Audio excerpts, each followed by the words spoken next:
ನೀವೊಂದು reputed paediatric neurologist. ಹೌದು. ಒಬ್ಬ ಪೀಡಿಯಾಟ್ರಿಕ್ ನ್ಯೂರಾಲಜಿಸ್ಟ್ ಕೆಲಸ ಏನಿರುತ್ತೆ? If I can ask you that.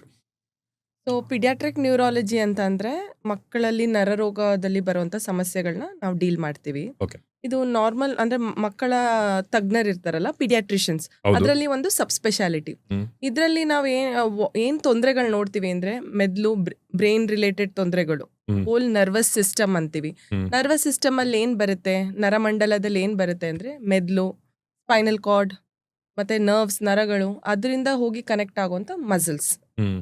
So this whole system ಅಲ್ಲಿ ಎಲ್ಲೇ ಏನೇ ತೊಂದರೆಗಳಿರ್ಬೋದು, ಸ್ಟ್ರಕ್ಚರಲ್ ತೊಂದರೆ ಇರ್ಬೋದು, ಕನೆಕ್ಷನ್ಗಳಲ್ಲಿ ತೊಂದರೆ ಇರ್ಬೋದು, ಇಲ್ಲ ಬೇರೆ ಏನಾದ್ರು ಜೆನೆಟಿಕ್ ಫ್ಯಾಕ್ಟರ್ಸ್ ಇಂದ ಇದ್ರದ್ದು ಡೆವಲಪ್ಮೆಂಟ್ ಪ್ರಾಬ್ಲಮ್ ಇರ್ಬೋದು, ಇನ್ಫೆಕ್ಷನ್ ಇರ್ಬೋದು, ಮೆಟಬಾಲಿಸಮ್ ಇಶ್ಯೂಸ್ ಇರ್ಬೋದು, ಎಲ್ಲ ರಿಲೇಟೆಡ್. ಇಲ್ಲ ಏನಾದ್ರು ಆಕ್ಸಿಡೆಂಟ್ ಆದಾಗ ಏನಾರು ಏಟ್ ಬೀಳ್ಬೋದು, ರಕ್ತಸ್ರಾವ ಆಗ್ಬೋದು, ಬಿದ್ದಾಗ ಮಕ್ಕಳು ಬಿದ್ದಾಗ, ಆ ಥರ. ಹೌದು, ಮಕ್ಕಳು ಬಿದ್ದಾಗ.